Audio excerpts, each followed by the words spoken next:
So yeah, dude, it's a little gross, like putting the fucking mic on, but I don't think about it as much as I should. Right. I think that I'm like, I don't know. You don't get cold sores, do you? I do get cold sores. It's fucking nasty. It's nasty, but I love it. I'm not gonna like if I have a cold sore, I'm not gonna like fucking, kiss the mic. But there are dudes who do like weird shit, like if they're like faking a blowjob or something, they'll be like, on the mic. Oh, they'll like put their whole shit on it. I mean, I'm sure you've seen it. I've seen that. I don't know. I assumed that like they wipe it after or something. I don't know. No. During COVID, they probably did, but I don't fucking. I don't know. Fuck it. I got you. But yeah, man, I don't think people really give a shit that much. It's like, you know what? I'm just happy that people are willing to listen. Okay. Yeah. But yeah, there you go. What else is new with you, man? It's been like a month and a half, 2 months since we chilled. It's been a while since we've chilled. It's been a while since I've done this shit. Yeah? When was the last time? October. Yeah, man. I mean, the thing is, I was moving and I started like losing my fucking mind a little bit, like just not doing anything but working, and I kind of things got a little fucking dark. But got caught in the meat grinder. Yeah, dude, the fucking day to day, like you just go to work, come home, go to work, come home. It's so weird every day when I'm making coffee, and I'm sure you feel like this, but I'm like pushing the button on my coffee. I close the lid, close the door, go outside, go to work. It's like this like I'm like a robot. Every day, boom, coffee, boom, door, boom, walk in, put my shit down, cook, go to sleep. It's after the last couple years that I had, because they were a little hectic. It's very strange for me to have like this, like routine. Yeah, life is almost a little boring, which is not good. If you're in a routine that's productive, it could be really good. But yeah, if you're not feeling it, I'm very anti-routine. Like I'm weird like that. Like I don't like I deliberately stay away from routine. Like I mean, like I do my shit. I'm consistent. Yeah. But nothing is. My Mondays and Tuesdays don't look the same. Every week is not the same thing. Yeah. And if I notice I'm doing the same thing over and over again, I have to purposefully, whatever the word is, do something else. Yeah. Just for the sake of doing something else. Yes. To do that. That's weird. Yes, but then it comes time like when you're so much in the routine that like when it comes to do something else, you don't want to. You just kind of don't. I'm fucking tired. Yeah. I'm tired, and then you're like, I will do that thing, and then the day comes, and then you do part of your routine. Like okay, like Saturday, I'll wake up, I'll go to the gym. Yeah. Come home, do some cleaning, and then. And I wake up early on the weekends. I'm fucking exhausted. And I'm like, let me just sit down for a few minutes. And then a few minutes turns into doom scrolling for like 6 hours. Ooh. And I'm like, oh, what the fuck? The doom scrolling. My girl makes her phone black and white. She's doing it for like a year. Okay, how do you do that? There's a setting. There's a setting. Okay. We could find it if we tried, I'm sure. Yeah. But dude, like it's so much less like, stimulating. You kind of just on it, you scroll and you're a little bored before you know it. I haven't tried it myself because I need my phone. Dude. That's like they say I need to do drugs. Like I don't know if I need it. Nah, like legit, dude. Like I feel like I scroll Twitter all day, but I'm like a little amateur investor, and it's just nice to know what the market is doing. And I don't want to be less engaged with Twitter because that's what's happening. Like people buying and selling, they're on Twitter talking about what they're buying and selling. So I want to be aware of why they're doing it. Yeah. And it keeps me more engaged to have color on my phone. That's how I'm rationalizing it anyway. And it makes sense. You know what you sound like? A fucking crackhead. Like an addict. You sound like you're like, no, I need this, man. I need it. I like, don't do it for fun, I'm telling you, man. I need to gamble. Like I need to gamble. Like it keeps me sharp. Well, listen, there's good gambling and bad gambling. Like I remember when I was doing vaccinations, this like 50-year-old chick told me she goes to AC like every weekend. She plays the slots. Old ladies love the slots. Yo, the slots. There was a video I saw of whatever. Go on. I'll tell you after. I think I'm pretty much done. Like, I mean, I was going to say there's good gambling and bad gambling. Good gambling is when you are accurately gauging your risk and being profitable or doing the thing, like getting the benefit that you want out of the risky behavior. Bad gambling is like you suck at, managing risk and you fucking lose money or you lose whatever thing you're trying to. I don't know if what you do is different. I don't refer to that as gambling. Like I'm talking about like hitting the casino and being like, there's no way to manage risk at a blackjack table. If you can count cards, there is. Yeah, but what are we fucking Rain Man? Like you don't need to be Rain Man. You don't need to be Rain Man to do it. I really think there's like if you just understand statistics to some intuitive way, you can do it. But that's the thing. Most people think like, oh, you got to be Rain Man. You got to be a fucking genius. So that's where your edge is. If you could like get past the limitations we all put on ourselves, like, yo, it doesn't take a genius to do some impressive shit. Yeah. I'm just saying. Do I sound like even more of a crackhead now? Okay. All right. No, but you sound like every casino's dream, dude. You're like, this is the guy we want. It's funny. I hate gambling. I do not gamble. I hate it. I never gamble. I don't. I love watching fights. I don't gamble on UFC. I gamble on nothing. It ruins the experience for me. Dude, I know myself. If I gamble, it's gonna be a bad day. Like one, I don't have enough money where I'm like okay to lose any of it, which I guess gamblers don't even think that far ahead. But depends if they're gambleaholics or not. Well, that's the thing. I'm like, I don't want to. I don't even know how. I mean, I know how to play blackjack and I understand poker to a certain extent, but not enough where I could go sit confidently, and I don't want to do that. Yeah. I'm like, I know if I win, I'll like it. Yeah. I've played. Been in Vegas. I've played. Right. But I was also fucking hammered. Did you win? You won? I don't even remember. Vegas? I was 18. Dude. Okay. I was very young. I feel that. But like the thing that like, and this sounds disgusting, with doing like if you're doing drugs, like okay, you have drug addicts and gamblers, right? Right. A gambler, I understand it's in the thrill, like that's the high, but there's no guarantee you're going to win. You understand? Right. If I do drugs, I know I'm going to get high. Fuck yeah. That's why I'm like, I understand that more than the gambling, because I'm like, I don't want the low will come tomorw for the, if I'm partying. Right. Or it'll just never come because you died and took fentanyl by mistake. Exactly. You die of fentanyl, which is, win for some people. You're not even aware that you lost. It's just whatever. Go to sleep forever and you're good to go.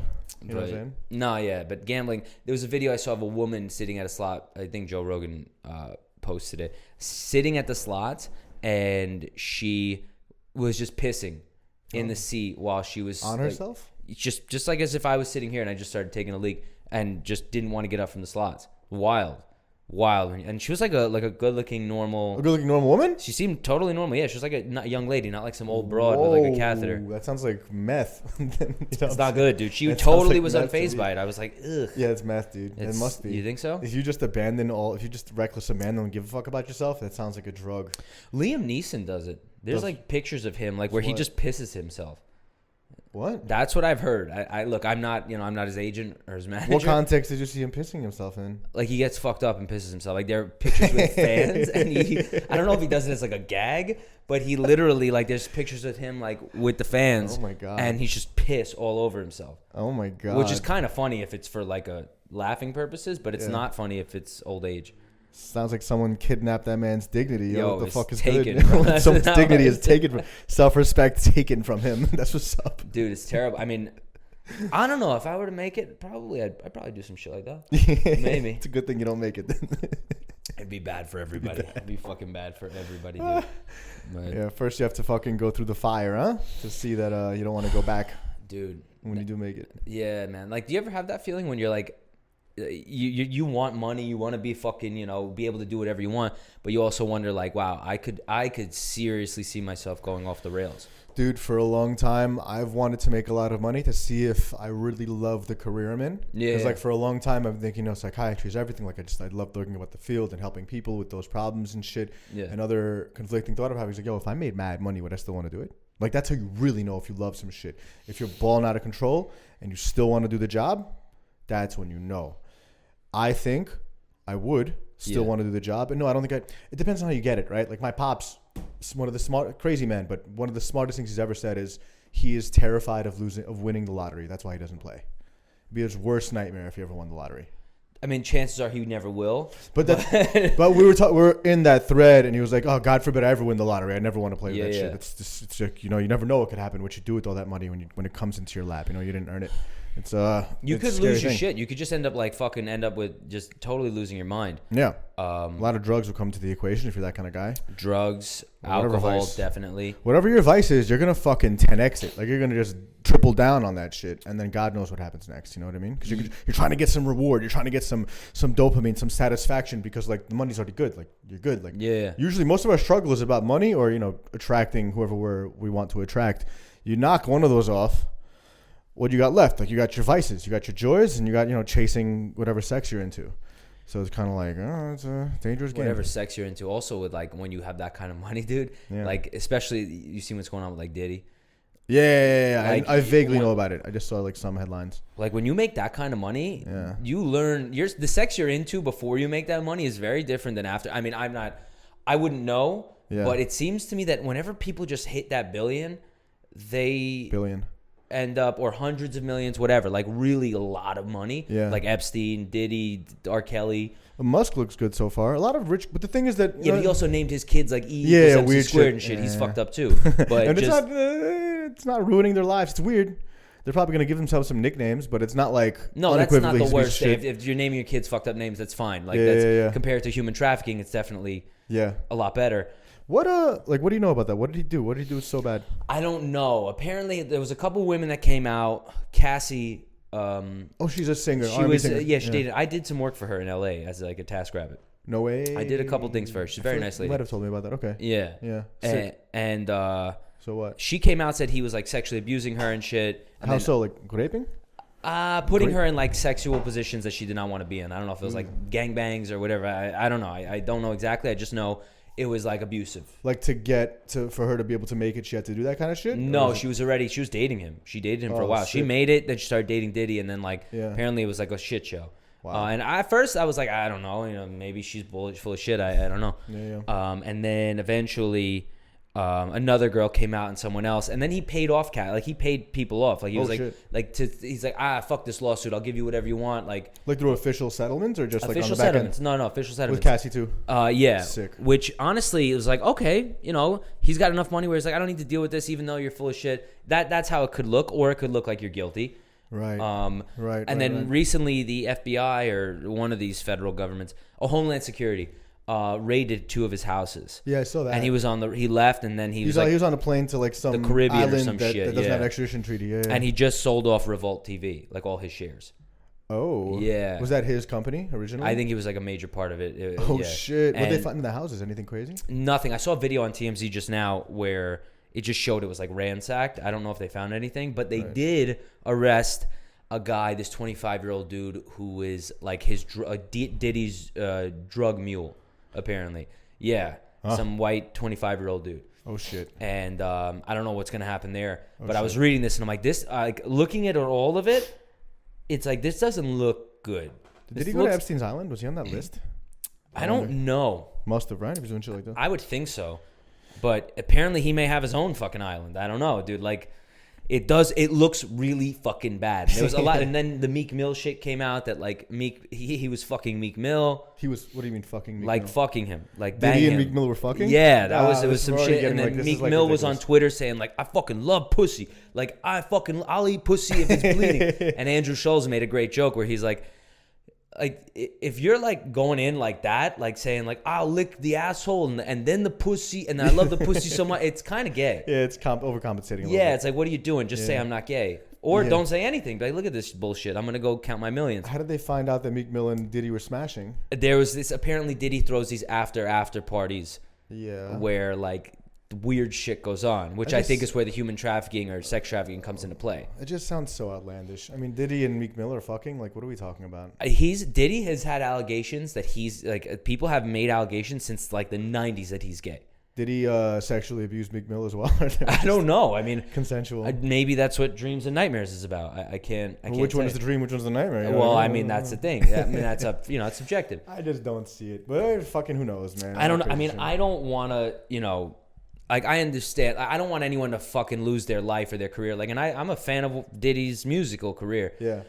I don't want to see anybody like be in a position like this. However, I look at it and I'm like, I'm curious. Like, I'm like, what's going on here? I just want to know if he's gay. It's just fascinating. It would be wild, right? It'd be fascinating. Not that I no shade or anything. Just fascinating. No, of course. Would you try some gay shit? If Diddy was writing a check, maybe. If I could get like a serious check, I maybe. Today's logic is like, you should try it to see what you like and what you don't like. Like, what do you think about that? Yes, I was in a position actually like that pretty recently. In LA? No, LA. I had a bunch of situations like that, but you were in many positions in LA, weren't you? Now I was really, I was in reverse cowgirl. Yeah. I went to a party with a friend of mine. I was. Oh, was the Bushwick thing? Yeah, I told you the basement. Yeah. Go on. Maybe they don't. Maybe they want to know. Where they want to say more. I ended up at a party at 4:30 in the morning, and I was fucked up on God knows what. Yeah. And I got there, and I thought it was like, just a typical rave in a basement, and it wasn't. It was like gay night. It was like 900 men. Like imagine like the movie 300, but instead of killing everyone, they're fucking everyone. It was intense. Banging and like wild shit, and I was there, and I was like, this is the universe saying, hey, if you're interested in this, you could do this here. They put stickers on your phone so no one takes pictures. Amazing. And it's like, maybe you're into this. And I'm so like you had that opportunity and you... I could have. Are you kidding me? There was dicks out everywhere. I could just grab one and went like, hey. So? And I didn't. And I had I said to the person I was with who, may or may not be into it. Yeah. And I was like, I got to tell you, like, I like being in positions where I question, everything. Yeah. And I'm like, I like pussy. Like I think I went Meek Mill. I was like, I'll eat pussy any day, anywhere. But oh, pussy. Yeah, I'll beat the pussy up. And I basically was like, it was a little like, okay, I learned something about myself that I knew, but it would just kind of solidified it. Right. Right. I think there's a thought experiment we can have to know if you're into, like if you're on your deathbed, and you never got a chance to experiment with the same sex. Yeah. Do you regret it? Do you think there's gonna be an inkling of like, I wonder what it could have been like if I was with another dude, or if you're a chick with another chick, or whatever. I don't think I'm gonna have that because I've had so many opportunities where it's like men wanted to and I turned it down. Right, I think if I really wanted to, I would have just been like, you know what, let's fucking try it. Fucking jump at it, right? Because it's not a fuck yes, then it's probably that's the thing also. But even if it's not, and you try, like that's the other thing. If you try, I've made out with dudes for acting. Yeah. So. Did it ever give you butterflies? Maybe if nausea and butterflies are like in the same, maybe that's butterflies before you throw up. There you go. So no, I mean, I don't think on my deathbed I'm gonna be thinking, I wish I sucked more dicks. Or tried one. No, I feel you. I think I'm on the same wave. I've had a couple opportunities, not many, but I don't like wish I took it upon myself. Like it's just like kind of chilling, and also. Every time I think about trying to get with a dude, I feel like that's time wasted not trying to get with a girl. You know what I mean? Like I just feel like, oh, I'm doing this, but this moment is now occupied, whereas I could have been, shooting my shot with chicks. Like that's my logic. It's like just a misappropriation. Well, it makes sense. I think that's a straight person's logic. Yeah, I would think so too, sense. Right? Yeah, word. I would say that's pretty. 1 + 1 = 2. Yeah, I mean, listen, society be making you doubt, man. Society be like, you should try everything if you do. But I will say though, to be in a place like that, I would go back 100%. Like I wouldn't have any problem. It's a wild thing to just see. It's Dude, like I want to go. Freedom is. I want to see what's up. I like music like that and shit. Bro, it's Europe, bro. It's like being in Europe. It's a very odd. Love it. Just different experience, and like I would be like, if someone was going, I'd go. I probably would not get nearly as fucked up as I was that night because I couldn't even stand. Mm-hmm. But yeah, man, I think on your deathbed you probably. I mean, people usually say they think about like, oh, I wish I spent more time with my family and I worked less. Right. Anything else? I've read actually an article that the top 5 regrets by older people in their deathbed, and it typically does revolve around spending time with certain people. Yeah. Or taking chances, or thinking less about what other people think of you. Yeah. Kind of like generic shit that we could all expect, but everybody's kind of afraid to admit that they're not doing enough of. Yeah. Well, I mean, young people are also they'll be like, yeah, I know. But I got to go, make the bag. Yeah, that shit. It's like. The bag is so important, bro. Oh, my God. No, it's like the most important thing. Fuck it. Dude, there are days where I'm like, I just need to make money. And there are days where it's like, if you're doing what you love, or you're putting in the time and the effort of what you enjoy, like this is what I want to be doing, then, I think you're doing the right thing. But then there's that thing of like, if you had all the money in the world, I don't know if I'd be interested in anything, dude. That's the thing, right? I don't know. I would want to just do this, I think, where I'm just hanging out shooting the shit. Yeah. But it's that thing. Like what? But does it challenge you? I feel like you're gonna, like as a human, I think you're gonna want some type of challenge. Like if this is gonna not do it for you eventually, then you're gonna want to hit it big on the stage, and then once you hit it big on the stage, it's gonna move on to acting. Like again, I feel like we're just gonna keep, like what you said just now. Like some days I want money, some days I want passion. I think it's a feature, not a bug. Yeah. I think that we ebb and flow. We ebb away from our passions, and we flow toward our passions there and then. Like even at work, bro. Like I love the psychiatry shit, but sometimes it's like, oh, can you just like be nice to me? Like why are you cursing me out because you think I'm the second coming of the devil or some shit like that. Yeah. Like, you know what I mean? Like, I just want, like, although it's amusing sometimes and it's interesting to, you know, treat the person with the right medical or psychiatric treatment. Like, sometimes it's just like, you know, I wish some people were nice to me today. Like, I just don't want it right now. You know? Natural. Ebb and flow. But the question is, it leads back to, would you show up there on days like that where you wouldn't be treated like shit if it wasn't for the paycheck? Do you show up to get paid right now? Dude, but the thing is, like, I thought about this. You know, sometimes I even get like lobs, like accusations by patients, like, "Oh, you're just doing it for the money, man. You know, I know you're here for a check."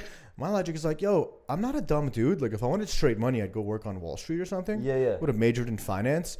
Like, no, this is legit a passion. Like, it's legit a passion. Money is nice, and the paycheck I get makes it seem worth it some days. Like, the way I set up my jobs make it feel worth it all the time. But if I only had one full-time job, one job in a hospital, that's it, it would be tougher, dude. Yeah, like, less money makes hard work harder, for sure. Yeah. You know what I mean? Yeah. But in the end, like, yo, there's many ways to make money. I'm not, like, if you're going into psychiatry to be rich, you're a little dumb. You're a fucking idiot. It's like going into acting to get rich. Like, or going to get pussy. It's like, no, it doesn't happen. I mean, aside from the fact you could actually make money in psychiatry. That's true. Yeah. There's no making. There's a little more passion. It's different. Like, there's an art aspect to healthcare, but there's definitely more of a, you know, like, pretty quick, like, transactional. Like, okay, I'm doing you a job. This hospital give me money. Whereas in acting, there has to be, in any art form, I would say. That's why, like, I always tell you how much, like, I think people who go down the route of chasing their artistic passion for money, like, thinking they can make a career out of it, that takes balls of fucking steel, dude. You're an idiot if you do that, though. An idiot to the outside world, but here's the magic of it. Like, if you look inside, if on your bed when you go to sleep at night, you look at yourself, you think about what you're doing with your day, and you still at the end of the night think, yo, I know I got it, and you continue pursuing that, balls of steel. Point blank. Other people would call you dumb. I know plenty of people who would call you dumb, but in the end, what you're doing is going against the grain, going against almost like a guaranteed check if you pursued like some more practical field. You're following what you see inside yourself. You're listening to yourself. That takes, in my opinion, huge brass nads. Yeah, but I truly believe that, like, and this is gonna sound so like fucking hippie, you know, garbage. Go ahead. But like the universe knows, and I hate that I'm saying this, but it's true. I feel it's true. Yeah. That it knows when you're not doing it because this is fucking like you're faking it. It's just you're not making great art. Mm-hmm. You know, it's not coming from this pure place. And human beings are smart enough.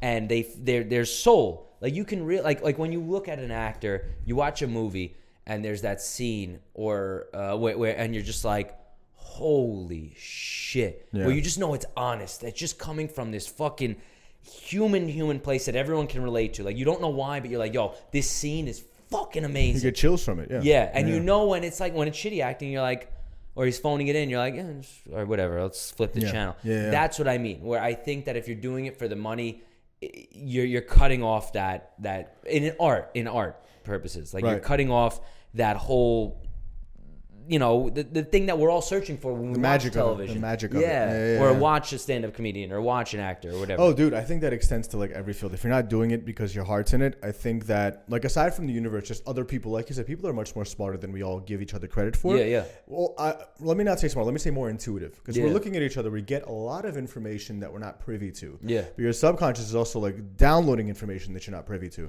So when you do something not from the heart, the person you're interacting with, whether you're a nurse or whether you're an artist, the person you are, you know, the outside world that you're expressing yourself to, they're gonna tell and they're gonna disrespect you. Like, I've had it when I was like a fight stopper in a psych ward for a couple of years. And in the last few months, I was not feeling it. I felt like I was being underestimated by like the higher ups. Like, I wanted more and I wasn't being given more, so my head was out of it before I actually quit for like 4 months. In those 4 months, I got injured more than I ever have. And you get injured in a psych ward all the time, but like when my heart stopped being in it, I was just performing not as good. Like, psych patients, bro, especially the really hardcore ones, they are like, they've honed their intuition to tell when they're being bullshitted because they have to survive on very little. You know what I mean? But the homeless are just super low socioeconomic status. Like, they're very intuitive, and like they could tell that like my heart wasn't in it. I just felt like I was in the wrong place, and I'd get bugged out on. And when I get bugged out on, I'd be more reactive, and I got headbutted, scratched, spit at, like more so, a much higher frequency. I'd be much more of a victim You could feel that when shit. I wanted out of it, dude. Yeah. Because aside from I have there's the universe piece to it too, but when we hone in, it's just other people picking up on your bullshit. And you're afraid to admit it. It's you know true. what I'm saying? It's true. Like, that shit's big. That shit's huge. So that's why I also say it takes nuts to know, like, yo, listen, this isn't what I want. What I really want is to be an actor, go into homeless services, like whatever. Like, you have to fucking feel it. It's like this inexplicable, profound gut, like magnetic pull toward the thing you need to do. Yeah. And if you disrespect that, the universe and life and other people, they're gonna fucking call you out on it. Whether explicitly or implicitly. 100%. It just won't. You'll hit more roadblocks along the way. I think just by sheer going against. You know what else too? Like, you're gonna be blind. You're gonna think like, oh, you're gonna like externalize your issues. You're gonna be like, oh, that guy was such an asshole. Oh, these people just don't like Jews. They just don't like this people. They don't like that people. Like, yo, it's not me, it's them. Like, yo, but when you're really in it, when you love the thing you're doing, you internalize what's happening. You're like, oh shit, okay, that interaction didn't go that I wanted. What could, even if it wasn't my fault, what was in my control that I can change, even by an inch, to reduce the odds that happens again? You get nuanced into that way. And that's the vibe I'm on. Like, I love my jobs right now so much that any negative thing that happens is always, in my mind, always my fault, even if it's not. Because I want to see what I can change. So I could, like, increase, even by a millimeter, the odds that I can, do better next time. That's the vibe. Always do better. Even a fucking little millimeter. Always want to do a little better, towards that. It's I don't understand people who, and it's just wild to me, because I like to think I'm pretty self-aware, but there are people who are just like you said, like, they're like, no, it's not me, bro. It's not me. It's them. It's this. It's that. It's the fucking train was late. But no, the reason that happened, it's actually not really my fault, because, I work or some shit. Always some shit. And I never understood that. Like, sure, I've had my days like, fuck this. And then I deep down, I know I'm intelligent enough where I'm like, no, I'm not doing something. Like, when last couple months where I've just kind of been idle, I'm like, there's not, like, I could blame it on the job. I could blame it on being back in New York. I could blame it on, being single. I could blame it on a million things. But every night I was like, no. Did you do any writing today? No. You didn't fucking go on. You didn't get up on stage. Like, no. Like, this is completely in your hands. It just means you may have to sleep a little less, and it just means turn off the fucking television, and you didn't earn hanging out and watching that show that you really want to watch. Fuck yeah, dude. But there are people who are just, like, totally fucking unaware, and you just want to look at them like, dude, you're a fucking idiot. Like, how do you not, like, just for a second, even if it's not every day, just go, shit, maybe it's me. You know what I mean? Because it is. I mean, everything that's fucking in your way is in your control to a certain extent. To some extent. Yeah. It's not always in your control, but I'll put it this way. Even if it's not in your control, you have to pretend like it is, so you could actually find what is in your control. And it also, what it does is, when you do that, you get, your attitude changes, even if it's slightly, where you're like, all right, like, this is not the end of the world. And when your attitude starts to shift, you'll realize that things are starting to get a little easier, a little more livable. Like, rather than going to that job and being like, fuck, I don't want to fucking be here. You go to this job and you're like, all right, I'm going to do the best I can today and really try and just have a different attitude. And that shifts the whole, like, you're on this road, and then the road starts to get straight again. You're like, okay. Fuck yeah.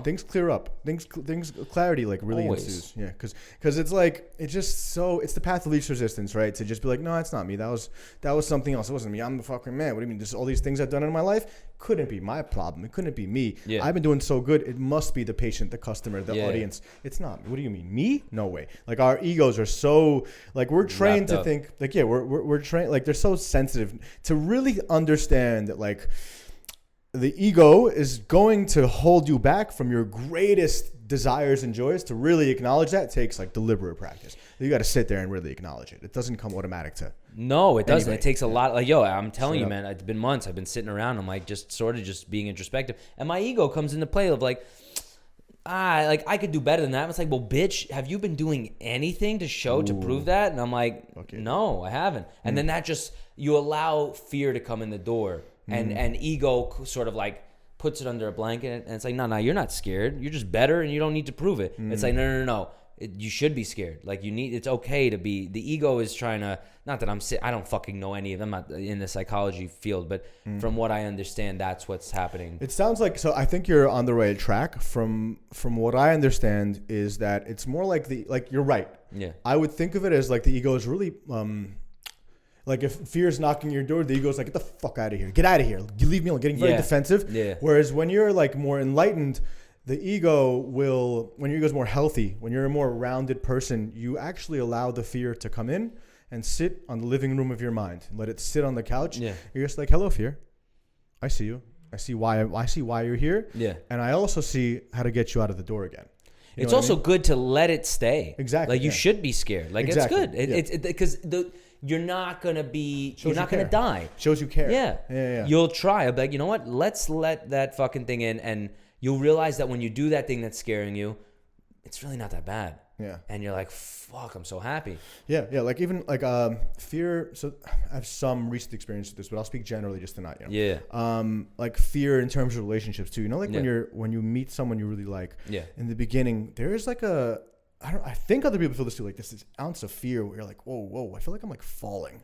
Like I feel like I'm really vulnerable here. Yeah, I know that. And feeling. If something happens, like I'm gonna get hurt hard as fuck. Yeah. So I gotta be very like trepidatious. You know, I gotta like watch out, watch my step, we'll see what's going on. Like wear my helmet, my knee pads, everything. Yeah. And so what does that mean? I mean that means that you value it. It means you fear things that means something new. Exactly. You feel like fear comes into play only when you care about the thing that you're afraid of. Yeah, you're not gonna be. Yeah, you're not. If you don't give a shit about it, it's like, oh, fucking. You're not scared of it. Fuck yeah. Do you get that too? The fear in relationship. Oh yeah. I mean, I haven't had it in a very long time. That's the other thing. I've had it before where I'm like, oh no, this is fucked up. I had this all set up here, and then you came in and brought your fucking game in. And I want to play that game too, but I had this all set up. It looked really fucking good, and it's a very, very, very frightening thing. But also, as I got older, I kind of just I've gotten better with that fear, with relationship fear, because I guess I've had major successes with it and major failures with it. Whereas with my professional life, there hasn't been so much success, you know, and it's been mostly, I mean, it depends how you define success also. Like I've tried a lot, which is great, but it's not like the way the relationships are. So when someone comes into my life that's new and I feel that, I'm like, this is good. Like, let's see what happens. I'm kind of just chiller. Yeah. I also got to pay the bills. I can't sit around and cry all day. But yeah, dude, it's a wild thing when you meet somebody. I haven't met someone in a long time. Right. And it's almost, it's nice. I'm like, I got my shit. No one's touching my shit. I got my fucking, you know, I jerk off when I want. You know, I do whatever I want. But it's also, I think to myself, I'm like, damn, what would that even be like? I forgot. Like if someone was new. Someone new came in and it's like, oh, you know what I mean? I totally am like in my own. Right now in your life, do you think that it would be more of a burden, or do you think maybe it could enliven you to chase your passions and shit?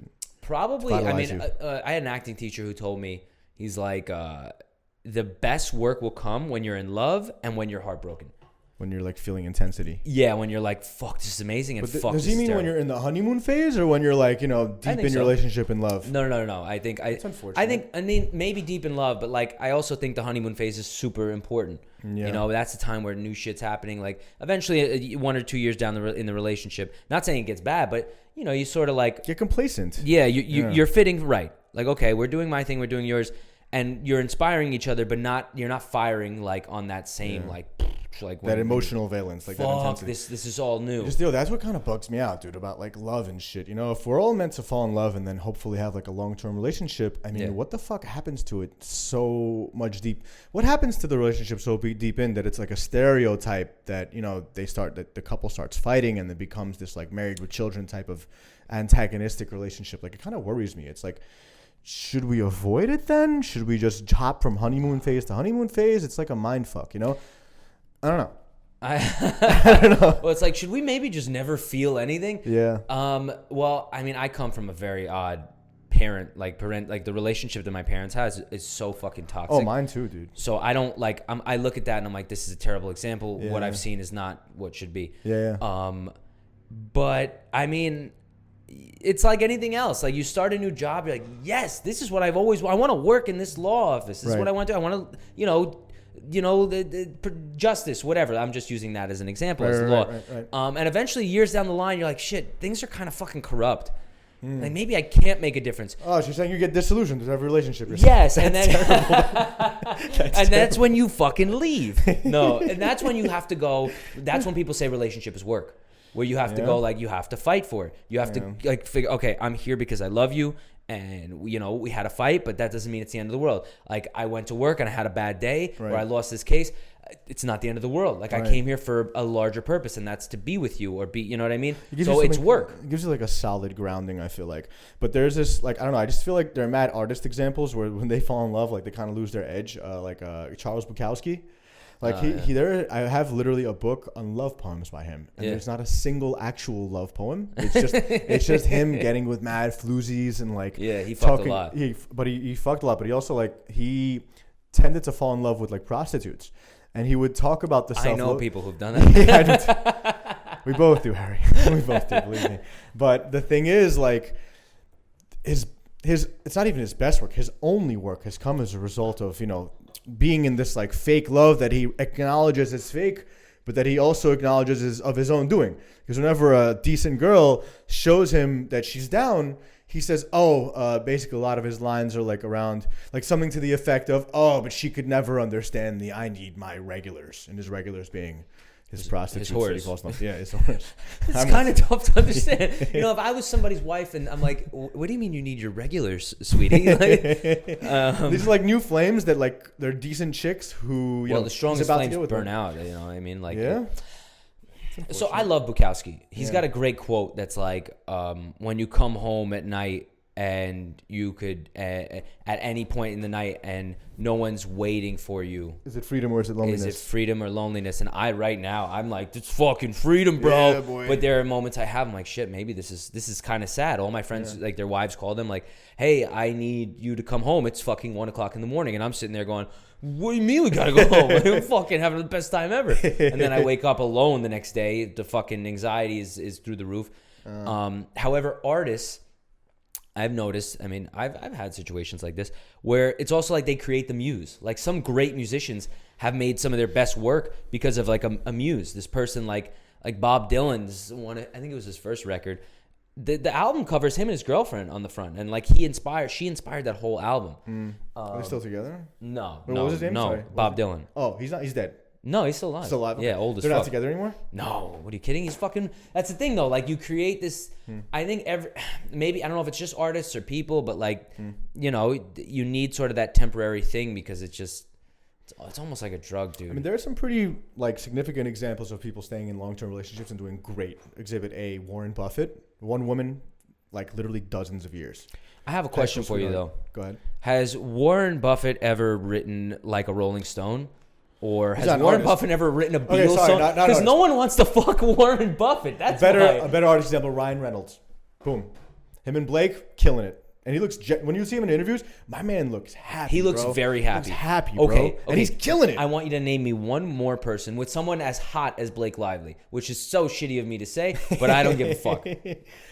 George Clooney, he must have. I think he has. He was fucking for fucking 30 years, every ass that he could find. And then he started looking in the mirror and he went, getting a little old. I'm going to find this one girl who's okay. Howard Stern, same wife since 25 years. Before that, long-term relationship with his baby moms. I think it's different. I think Howard Stern also is very self-conscious. He's always said, I'm not good looking enough. He has a crazy obsession. He has crazy OCD. Yeah. Crazy OCD. Whereas like, if you're a Beatle, like fucking Paul McCartney, which I know he's had marriages where he was very happy. Yeah.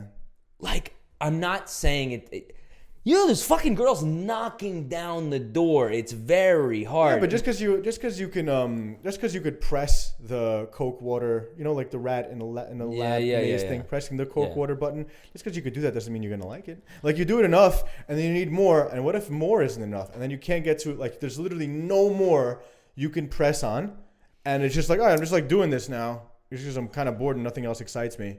You know what I mean? Same logic. More women. All right, more women. All right, more women. Yeah, you kind of feel, you know. I get that. I'm just saying that when you use Warren Buffett, the guy that no girl has ever said they wanted to fuck, like I mean, come on, though, he has a lot of money. I mean, he's been worth doesn't billions matter. for years now. It doesn't matter. Yes, he has a lot of money, but you're talking about someone that is incredibly wealthy, but is not in the limelight. Like, yeah, I hear that. You know what I mean? Like, they're not like, they don't have that fucking. They're not like swooned over. Like, imagine someone you walk out of your door, everyone wants to fuck you, everyone tells you're great. Yeah. No one does that. The only people that do that to Warren Buffett are the anchors on CNN and Fox. Like, no one's. You know what I mean? Like, it fucks with your head. I feel like if Warren Buffett was a young guy with that much money, even like a middle-aged guy with that money, he walks into a party, there'll be plenty of chicks who are like, hey, you know what I'm saying? Can I guess? Huh? Yeah, I guess. But I just think if you used anybody else but Warren Buffett, I'd be like, I get it. I feel that. Like a younger, good-looking person. I mean, I don't know. It depends, I think, on how emotionally healthy you are, if I can say it. I feel like I want to make the generalization. I'm probably wrong, but I want to make it. Yeah. That maybe like the people who are, generally speaking, satisfied with less, they're a little better emotionally adjusted. 100%. That being, not to say that, you know, a long-term significant other is less, but it is, you know, in quantity, less people that you deal with. Yeah. When you hone in on one and you develop something for the long term, you sound like a more emotionally adjusted person to me. I think, yeah, if you're fucking Generally everything that walks emotionally, you're a little off, you know? Probably, yeah. You know? What I mean? But An addict. it's not, I just, you know. Yeah. I don't know, man. I have no fucking answers to anything. I hear that. But I look at people and I look at my friends and I go, damn, they get married, they're having fucking kids, like how? I'm like, I'm 30 years old and I'm like, I'm not ready to hang up my hat. Not that people are knocking on my door. I may as well be Warren Buffett with no money. You know, no one wants to fuck me. Doubt that. Some people, emotionally disturbed people. But the point I'm trying to make is that like I'm not ready. Well, you don't ever want it, no? Or do you? I never wanted to do anything. I don't want kids. Like my dream was always like meet somebody fucking cool as shit, never get married, and just hang out with each other for the rest of our lives. Which will suck because like if one of us will die, that one is gonna have to deal with like that loneliness is gonna be like it's gonna be awful. It's gonna be tough. Yeah. So yeah, man, the kids thing though, a couple of my friends just have kids, and I'm like, damn, and they're so beautiful, and I look at them together, and they're very. Yeah. They seem very happy. Yeah. But I'm also sitting there like, they don't know shit. Like, I fucking got this figured out. Like, those idiots got married. They had kids. I'm living my best life as I'm, you know, jerking off and microwaving salmon. You know, and then I look and I go, maybe I don't have it all figured out. Maybe they're doing the right thing, you know? Yeah, I mean, it goes back to like, listen, like less work doesn't always equal more fun necessarily. Yeah. Like sometimes more work equals to like more I think satisfaction is the big theme here.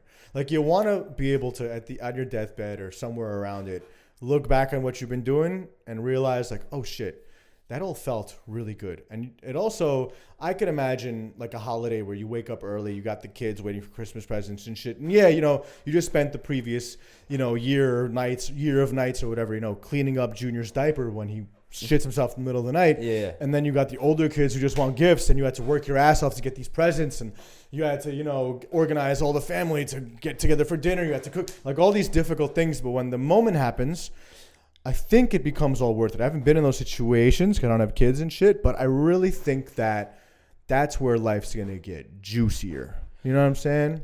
Yes, I think you hit a level of just something that you've never, it's something new. Yeah. You know? Aside from the novelty, if you want that kind of thing, I think that it gives you like those moments of like, I'm not thinking about anything else. It's like, I'm fucking here. When you're in a flow state almost, where you're like, yo, I'm in the best of all possible positions. Like I get to watch my kids smile and my wife smile, and then we get to have sex at night, and I get to hug my kids in the morning and take them to school. Like I think that there's some beauty in that. I think. Oh, without a doubt. Yeah. I'm not. If you want that kind of thing, because there are people who don't want it. I know more people more than you who just don't want. Here's the thing, though. Like I don't. I there are moments where I have where I'm like, it'd be really nice to like wake up to like somebody in the morning.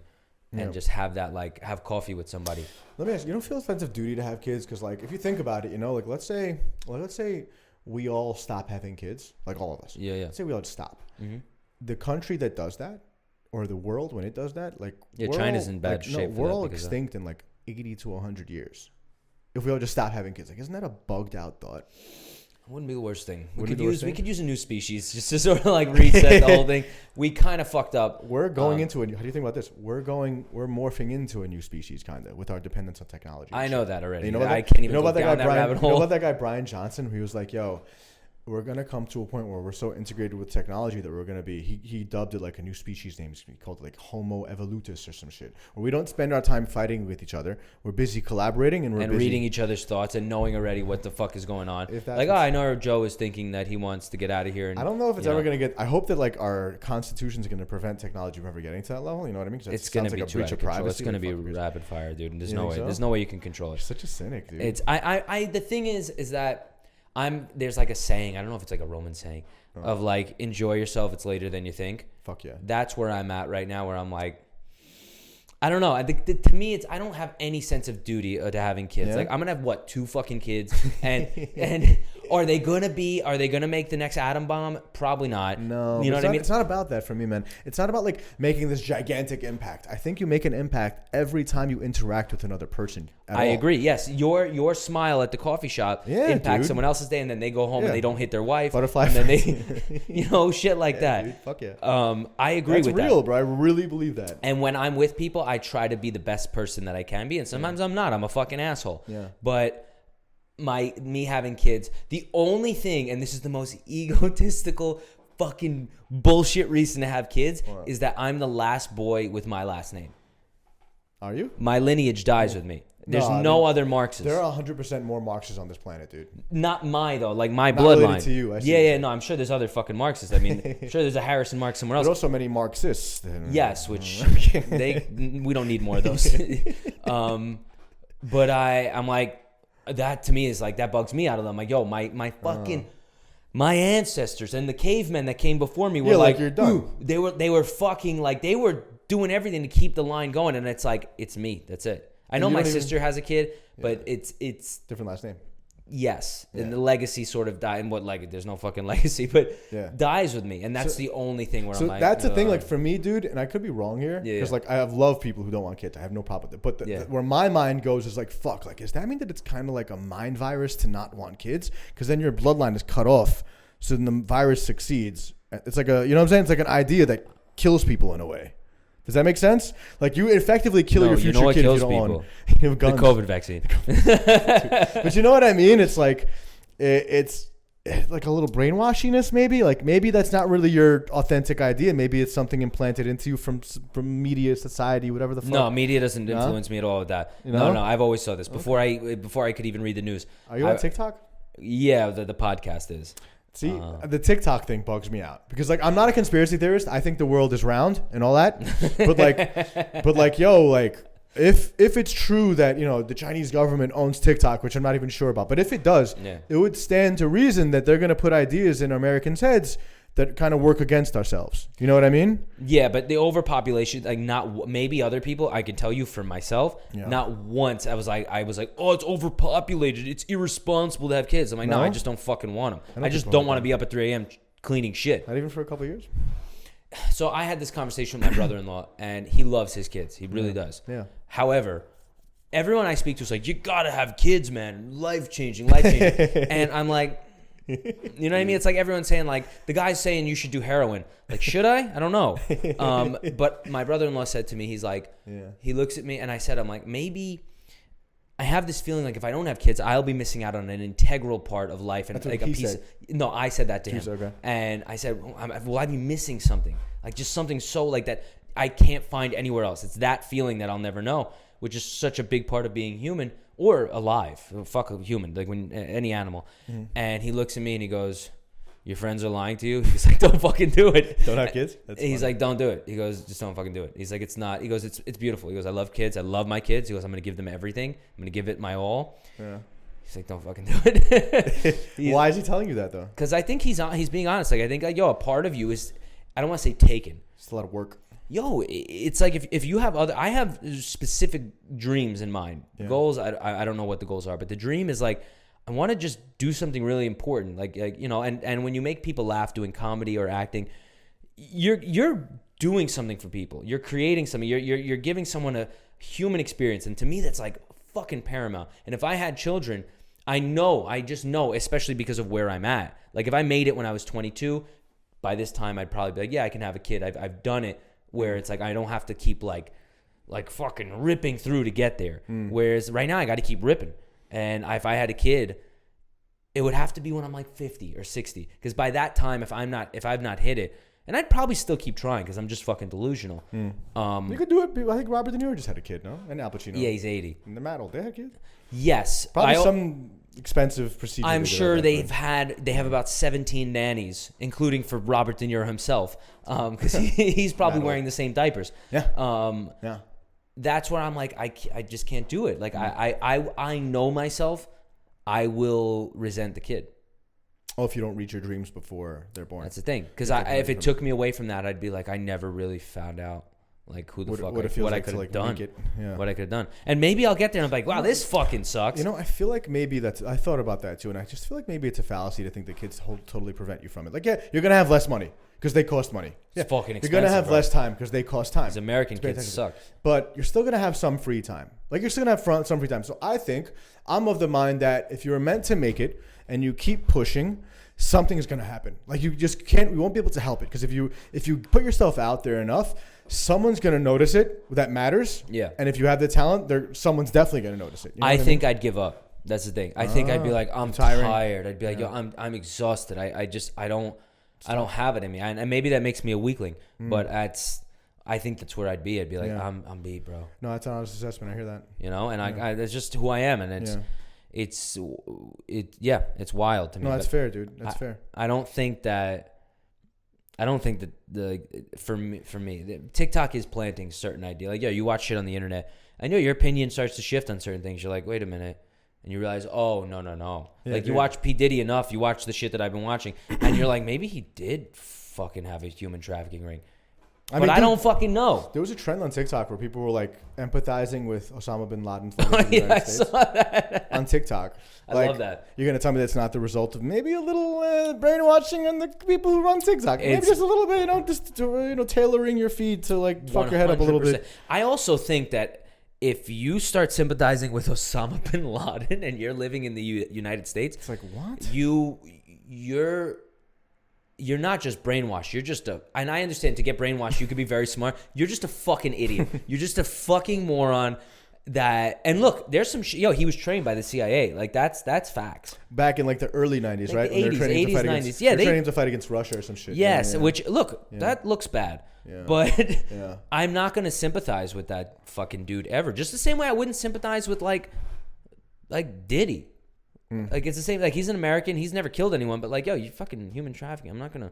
Yeah. Wait a minute. What? It's a little icky. But it is. That's the thing. Those smart people. I watch those cult shows a lot. Like people who like end up in a cult. Oh, okay, yeah, like Scientology shit like that. Yeah. And so what? Some of them are. I always think to myself, like, could it happen to me? And my first instinct is like, no, I'm not a fucking moron. But like, yo, on a bad day. You speak to a guy who makes you feel a little better, and then before you know, you start hanging out with him. Before you know, it's like, yo, dude, the reason I'm this way is because I went to this fucking great meeting. Like this meeting it's amazing. And you're like, all right, maybe I'll check it out. Then you go to the meeting and you feel kind of good. And you're like, wow, these people are actually really cool. They get me. You keep going to the meetings, and then before you know it, the leader of the meeting is like, yo, like maybe you should all suck my dick. And then you go, I mean, this guy is pretty cool. Like, I trust this dude. Cool, and then before you know it, you're like, wait a fucking second. So it could happen to smart people, but I do believe that a large majority of the people getting brainwashed are just fucking morons. They're also kids. They're just looking for belonging. I think they're just like trying to fill a void, and unfortunately, like the vacuum. Like as a human, you have to feel belonging. You have to. You need to find it somewhere. Yeah. And if you keep getting rejected by place after place after place, you're gonna find a place where you belong, where it's going to play you for the long term. Whether you're an incel in the incel community and do some mass shooting shit, or like, jihadism, bro. Science, like whatever it is, dude, it's going to be something bad. So that's where emotional intelligence comes into play. And you're like, yo, you know what? There are two sides of me. Intellectual side and the emotional side. What do I feel? And what do I want to do? Do versus feel. Yeah, You can't separate them as humans. I think they're like fucking It's hard. It's hard. I mean, because sometimes you'll sit like if you're fucking the wrong, like you're dating the wrong person, and like your intuition and your intellectual side is going, you idiot, you know she's fucking 6 other people, but your emotional side is going, nah, I'm gonna ignore this. Like, no, nah, dude, like she loves me. Yeah. Like, does that make sense? It does make sense. It does make sense. I would go to say, I would put it like your intuition is your emotional side, your intellectual side is the side that you could like talk to yourself about. Okay, then that's monologue. Then. But we're taking the same point. You get what I'm getting at, totally, like totally, you're like you just ignore that shit, and you're like, but you're like you fucking know, but you just you're just dumb. It's like you're brainwashed. Like in that moment, you're dumb. I've been in a similar situation, but it's kind of like, okay, intellectually I know something is off here. Yeah, but emotionally, I'm like, yo, it just feels so good to be around this person. So just like, fuck it. Like, it just feels good. You know, I'm not going to judge whatever's happening in the back end. You know, whatever I'm communicating is reaching her and it's all making sense. Intellectually, it's like, you know, this thing that happened is bad, but she responded well in a way that made me feel like, okay, like she sees kind of the wrong thing that she did. And so we move past it. So it's like an intellectual versus emotional thing. Because people who I've talked to will tell me like, yo, listen to your intellectual side. Like, that was a fucked up thing that happened. But emotionally, like, yo, you don't know what I'm feeling. Like, you don't know what it feels like to be around her. You don't know what I feel when I think about it when I'm alone in a room. When I think about the intellectual side of it. Like, I still feel in my gut, like, yo, we're good. Like, I feel good. And that's sometimes the best decision to make. So far, anyway. Yeah, and and at the end of the day, you make the decision. It's your life, and that's the most important thing. Okay. However, I know people who are in situations, in a situation. I know a person who's in a situation. Situationships? More than that, it's very deep, and like they've been together for a while, and it's hard to even if it gets to a point where like, how long could this feel good, but you still have to deal with the other bullshit. Like how long can you put up with that? Like, you know, there comes a point where you're blatantly doing yourself a disservice. Fuck yeah, dude. You know what I mean? That's what I'm saying. Like, if it happened for a little bit and you got over it and it feels good and like things started to change and they started to work out for you, great. But there comes a point where it's like, all right, this has been 5 years of like, this is a terrible idea, but it feels good when I'm with them. You may as well be doing drugs. Do you mean like, in what you're talking about, like, is it the one situation that happened that's in the back of this person's intellectual mind, or is it like constant signs that he's intellectually ignoring? Okay, well, constant signs of like, this is not good. Like, I feel good and I love this person. This thing keeps happening. Like, they're slapping me in the face and like I'm kind of ignoring it. That's the thing where I'm like, no, you got. I think for sure you're right there. But in my situation, it's like one thing happened, and it happened. And like since then, it's all just been green flags. We're just green flagging it up. That's emotionally, fine. Emotionally, I'm good, and it has been little slaps. But what you're talking about, little slaps.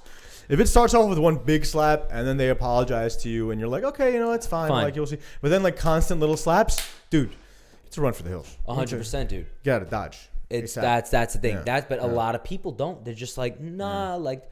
Dude, yeah, it's tough. You know what it is? Because it's tough to be single when you have like the intensity of a new relationship to compare it to that's fresh. You know what I mean? Like, it's tough to be like, oh, this, like just 2 weeks ago we were staring into each other's eyes and like really into it, and now no more. And now you wake up and it's like nobody's there, and nobody's asking you how your day was and all that shit. So I think that it's not an excuse to keep being in a bad thing. Yeah, but I think that's what's happening. It's like the adjustment period is fucking tough. You know adjustment period is always going to be tough, but I think that if it gets to a point where you have to just, like Tom Hardy has this thing, like you got to cut it the fuck out. Yeah. Like he said he was talking to, I don't know who he was talking to, but they were like, he said, Tom, do you remember years ago in England there were these floods? And Tom's like, yeah. And he goes, and remember there was a little boy. He got his leg stuck in the grate, in like the sewer grate. Oh shit! And he's like, "Yeah, I remember." He goes, and the water kept rising and rising and rising and rising, and that little boy drowned. Oh my god! He's like, "Yeah." He goes, "That wouldn't have happened to me." And he's like, "What do you mean?" He goes, "Because I would have told them to cut it off, cut my fucking leg off." And he's like, "So what does that mean?" He's like, "Basically, sometimes you need to cut off a piece of yourself to grow." To survive. Yeah, to survive. And like with a relationship, it's the same thing. Like, yo, if you just say, you know what? And it's hard. It's fucking hard to just be like, I cannot speak to you anymore. I can't. And then a month goes by and you're like, you figure it out. Like a human being. Like you're meant to adapt.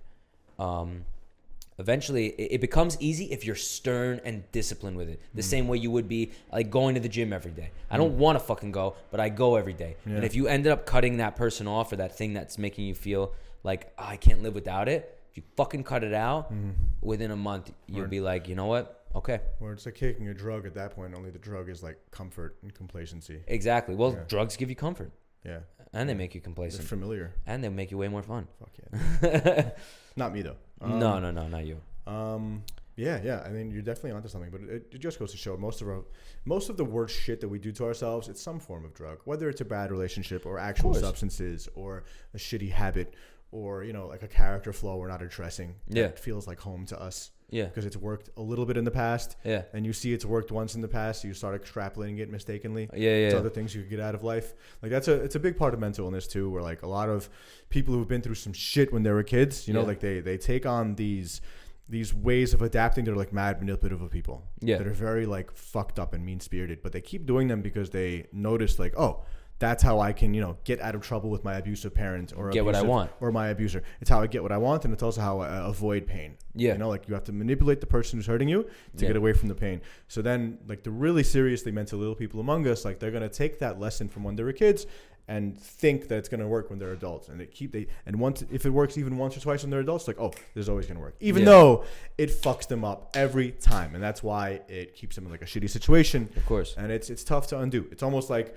It's like a personality trait is the drug. You know what I mean? Of course. It works a couple times and it feels good. But if you can zoom out, if you have the insight to zoom out and see like, oh, this is on the whole kind of fucking me up. I got to change. Like that's a huge effort. Huge effort to make, man. You know what I mean? You ever, I have these moments. I don't think about it when I'm meeting somebody, but there are moments where like, you ever wonder you like, what if I end up meeting someone who's just manipulating you the whole time, like a crazy, like you see like these dudes who end up like their wife ends up fucking killing them or their husband ends up killing, like imagine, I always am like, what if I'm meeting the person that's gonna end up cutting my dick off? Like straight up psychopath, complete psychopath, and you have no fucking like that's a scary, like that dude who was the Gilgo Beach murders in Long Island. Oh wait, remind me of that. Bro, it was like a 30-year fucking just a bunch of girls were getting murdered. And nobody knew who the fuck it was. Nobody knew. And I think recently someone else was killed. And they found out it was just this regular Joe living in Long Island, married with kids and a wife. And whenever she would go on a trip, he'd go out and murder some girl in the park. And like, imagine you fucking like, you're talking to the person, like you sit and you have coffee. You like, oh, hey, I'm, you know, Joe. Like, who are you? Oh, you're Bethany. It's lovely to meet. And you find out that they're total, like you find out 30 years later, they're fucking psycho. How did he finally get caught? There was some sort of evidence or something. He slipped up, but it was. Maybe he wanted to slip up. You know, maybe he wanted the credit for it finally. I mean, I would too. I mean, at that point, but it's a scary thing of like, what if this person's totally manipulating me and I have just no idea. Man, yeah, you gotta make sure your people are fucked up. Point. Yeah, I feel you. I just feel like I have faith in myself to catch it. I just feel like there's gonna be red flags because like even you know like you could just. Like people are, even the best liars among us, they slip up. Like you have to remember lies. They're gonna say something weird. They're gonna hit you in your gut at least a little bit. That's why I always preach like, yo, it's important to listen to that thing in your belly that's telling you something is off. Even if nothing's off, even if nothing's like objectively off. If you feel something's off, just listen to it, see what's up. You know what I mean? I don't remember who the fuck said it. It was on a podcast, but somebody had said they knew somebody who had an aunt, right? Mm-hmm. And that aunt went on a date with a guy back in like the 70s or some shit. And she was sitting there. Did I told you about this? Maybe. Go ahead. They don't know. Where she's sitting on the date and she's like, something's not right with this fucking guy. Something, I don't know what it is.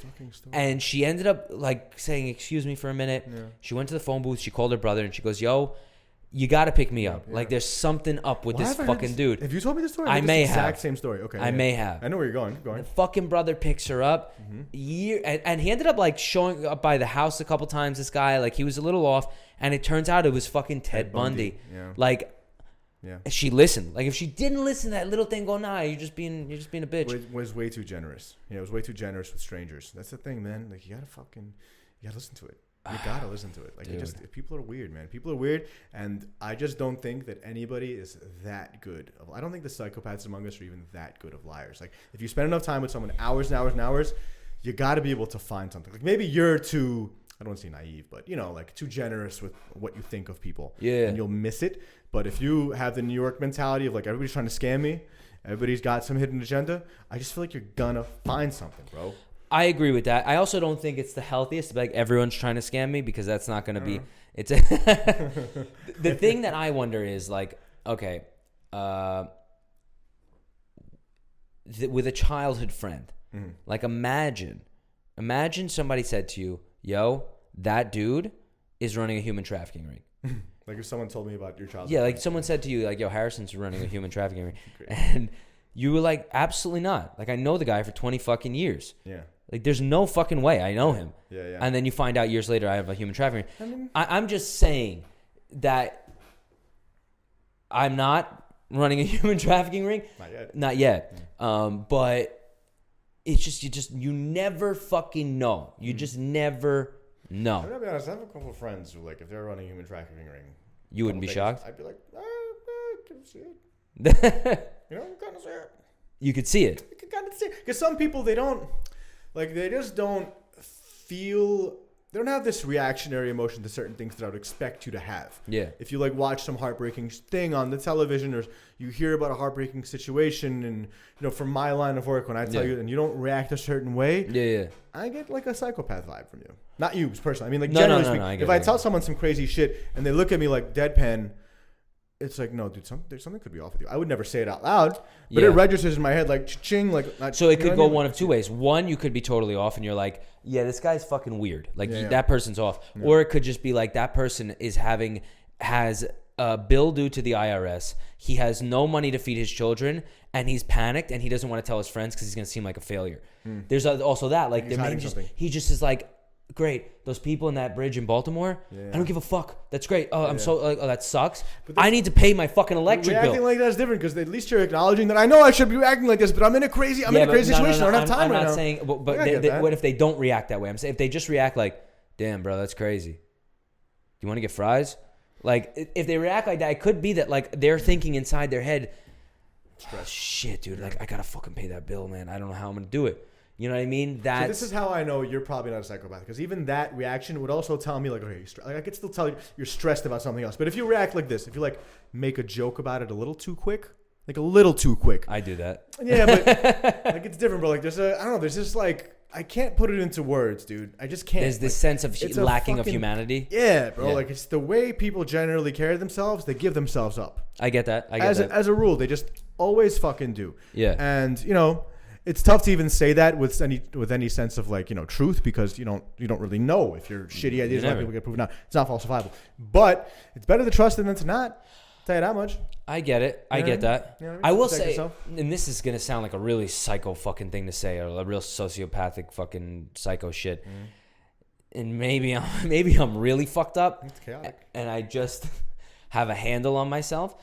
But do you ever see situations of, like, you just look at the situation, you could imagine the most, like, something, like, you could, this is so bad to say out loud, but you could see, like, I could totally kill that person right now if I wanted to. No, dude, I'm a martial artist. Like, No.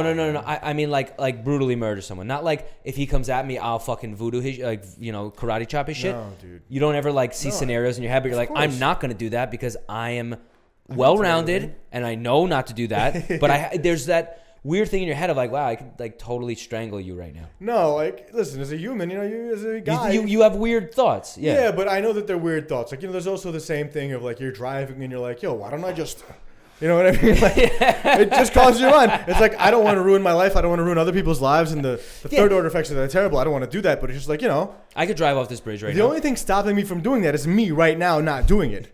There's nothing else stopping me. Yeah. You know what I mean? That's what I mean, though. That's not psychopath. I think it's kind of normal. Like, your mind is like fantasying because you watch scary movies as a kid. Final Destination. Like, when I'm driving on the highway, this is not me hurting anybody. And I would never hurt anyone. I'd sooner hurt myself than anybody else. But when you're driving on the highway and you see, like, that, like, there's a guy with, like, steel pipes driving, and you see, like, the strap is not strapped. And you're like, oh, that's going to come directly into my windshield, splatter my face all over the back. Change lanes, my boy. Yeah. And then after that, my car is going to flip. The guy next to me is going to get crushed. Yeah. And then we're going to probably swerve off the bridge, and then we're all I'll be dead already, but everyone else is going to drown. Yeah. Weird shit like that. No, yeah. Just it's a lot of movies as a kid, man. I had those thoughts for sure. You think especially so? on the road, especially when like there's a car towing other cars. Yeah. It's a bunch of cars. Oh, one's going to fall back 100%. Oh, it's going to. Yeah, it's destined to happen, especially when you're not thinking about it. So you always got to be thinking about it to just get away from it. Or the plane thing, dude. Planes. Oh, dude, the plane thing. Going over bridges, honestly. Going over the Verrazano. I want to get off the Verrazano as soon as possible. Every time I don't like being on there. Anyway. Well, you saw what happened in Baltimore? Yeah, dude. The video. I watched the video. Nuts. Watching the cars just fucking make it. I'm like, my balls were in my stomach. Yeah. The cars didn't. It's sick. It's fucking just like. There's like 8 people missing. Here's the thing. You imagine you're like, yo, fuck, my life sucks right now. Whatever. Yeah. In that position, like that's the last thing you would ever think would happen to you. Yeah, and it's like it could happen. Yeah. So like enjoy. Appreciate things a little more, which I don't do very well. There are a lot of times I'm like, fuck everything.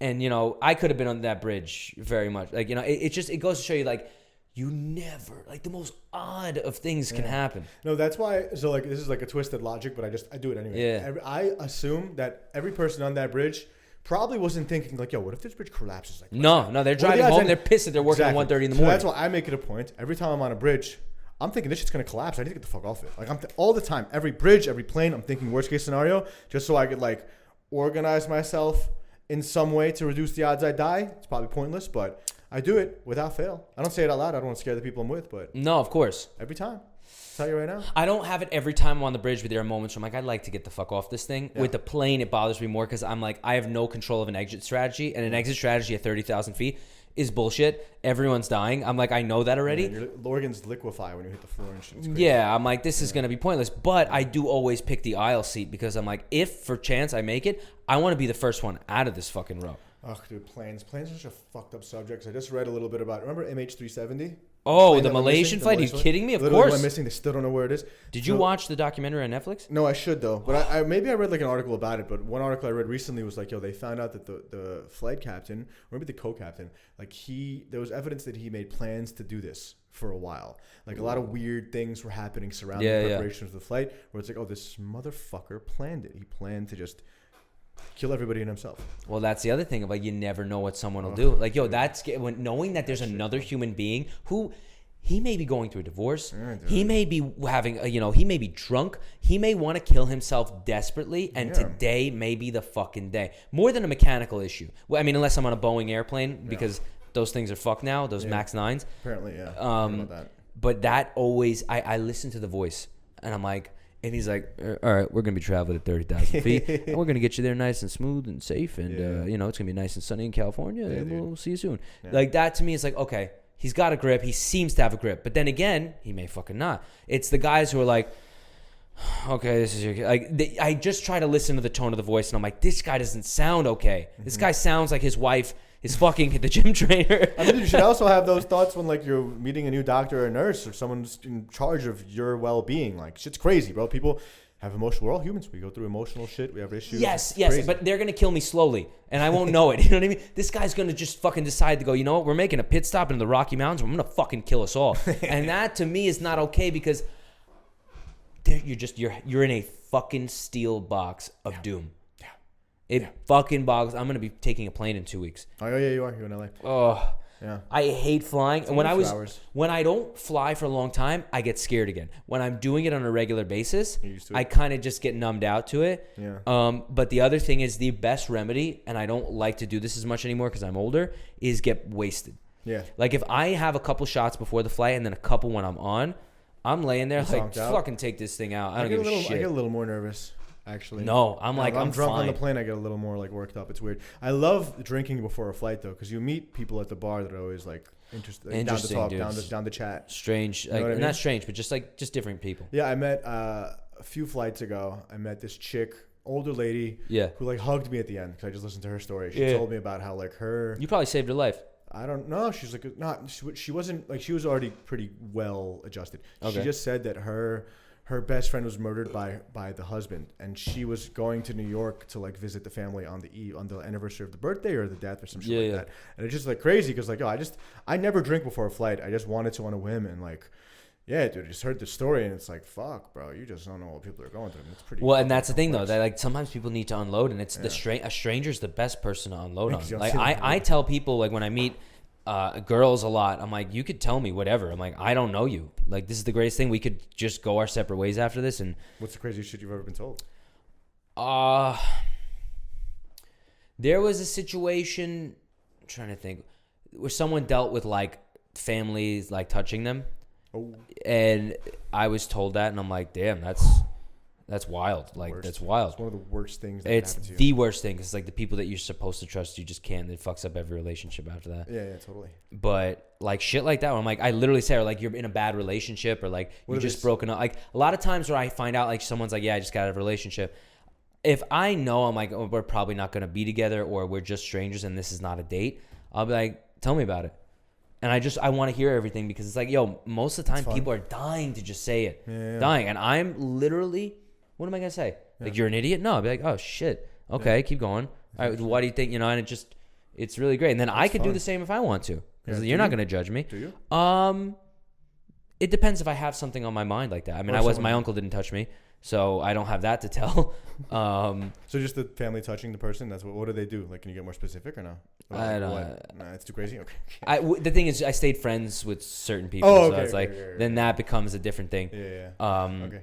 But when you're expecting to just be strangers, the thing is, if you end up keeping that friendship, it's like, wow, I trust you. Like you know a lot of my shit, and it becomes a pretty cool, quick bond. Word. Which is what nice. Felt like a stranger at first could become a pretty close friend. If you just happen to keep in touch, it's like, oh wow, like you know the most intimate things about me that most of my friends don't even know. Yeah, I mean, it could also like turn you on to why, because like you find out a lot about a person with how they treat fucked up shit. You know, so if how they treat it, how they talk about it, like turns you on to just being a friend or whatever. Like, damn, that's a friend for life then potentially. Yeah. Like, I feel you, bro. Exactly. Yeah. Weird world. It's pretty cool. Very weird world. Yeah. That's why I love psychiatry. Because if my job is basically to, like, I'm not a psychiatrist, but being in the field of psychiatry, just hear the most personal stories of people. Yeah. And that's how you really see someone's humanity. Like, when they're telling you the most fucked up shit that's happened to them, like, it's very raw and it's hard to fake. To the point where someone's faking it, you're going to feel it. Like, it's very hard to fake raw shit, you know, like really intense stuff. Yeah. And I just think it's a gift to be able to, like, see the innards of people's minds, like, kind of on a daily basis. Awesome. With acting, like when I did, there were certain roles that I did where I connected with people. Like they told me the most intimate. I was like, "Yo, if we just get down to the raw shit, our performance will be better up like there. Like it'll be more real. If you share personal details, everything. Like I've done exercises. Like there's this thing called like 36 questions to ask to fall in love with someone. To fall in love or some shit. Yeah. And we knew the most intimate. I'd done this with a couple people. The most intimate fucking details of our lives. And when you're up there, you don't fake the emotions. They come a lot more natural. It's fucking dangerous because if you have relationships outside of that job, because it's such an emotional job, you could destroy potentially a great relationship at home because your mind is saying, I think I love this person. Yeah. And actually it's like, no, you don't. You just... Yeah, word. Maybe you do, but most of the time it's like, no, this is... And you have to remember it's work. Yeah, word. But... You learn a lot, dude. What? Yeah, I get extra weird when you're like a performance artist and you have to perform with other people, and sometimes you have to perform like you're in love or like you're in lust.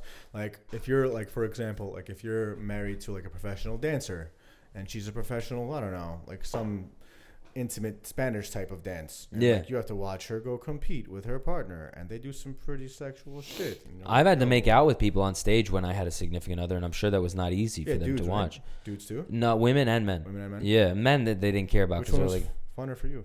I mean, the guy had a huge cock. No, it's hard, dude. But the thing is like you can tell if you're watching someone, whether it's on stage or film. Yeah, whether it's real or not. If it's like stiff. I mean, maybe because also like when you're watching movies like from Hollywood, like they're professionals, it's different. Like they, but sometimes those couples fall in love, no? Like sometimes that's the dangerous part. Can you think of any examples where like you have like a couple that actually falls in love on set, and then a couple who just kind of like whatever, just move? Can you think of any like Angelina Jolie and Brad Pitt? So they really fell in love after that movie, right? It was during it, yeah. It was during it, yeah. So you think that in that movie it was much more natural? Because that movie was amazing. That was a pretty natural. Those scenes like when they're fucking like in the kitchen and everything. So I'm like, yo, damn, they like that. This is a lot. Yeah. And it also could be that they're great actors. But like with amateur actors, like people, like when you watch them, like when I was in school, you can tell like this person's not comfortable with the other person. Which my job, I was always like, yo, we are gonna have drinks, we're gonna hang out, we're gonna be friends, we're gonna tell each other shit that we don't want to tell anybody. So when we get there, we're gonna really be intimate. Like it's gonna, you can see the difference. So any like actor examples where like they really weren't in love, but they're just doing it for the movie? Anything come to mind where it looks a little more stiffer? Trying to think. You're like, no shot.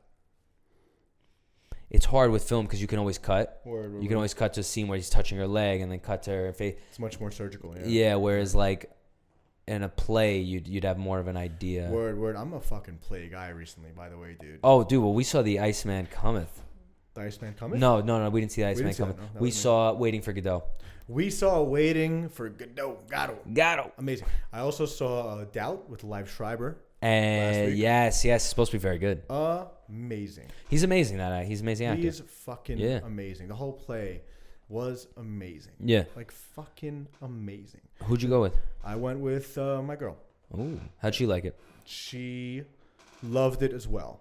Yeah, we both liked it. She's more. It's interesting because she's like a performer herself, not by trade, but she's just dancing all that shit. So she saw it in like much more technical. Like she commented on the set design or some shit or something. No, I get that. Yeah. Where for me, I'm just looking at the performance. Like these motherfuckers killed it. I'm like, damn, you guys gave me chills constantly. But when you take a second to look back and you go, damn, someone fucking built this goddamn house inside this fucking building. I don't think it. Like it was really cool things that were happening. Like very smooth transitions, and the set was clearly very expensive. Like the floor was fucking moving, and the tickets obviously that's Broadway represented that. Yeah, but it was fucking sick. What I loved about it was that it was called Doubt, and not only is Doubt like the main plot, but like Doubt. You leave doubting what you just watched. Yeah. You leave doubting your own feelings. Like you go It's also a movie, I think, Doubt. Is it? No. Well, I think it's a... Meryl Streep was on Broadway for Doubt also. I know she did it. I think it's a long time play or something. Is it? Yeah, maybe it's adapted from something else. I don't know. But my point, though, is that it's so good because, like, bro, you start off very sure of some shit. Yeah. Very sure. You're like, foregone conclusion. Doubt. What am I doubting? And then something happens. You're like, whoa, okay. That's ambiguous. Then it ends and you're like, fuck.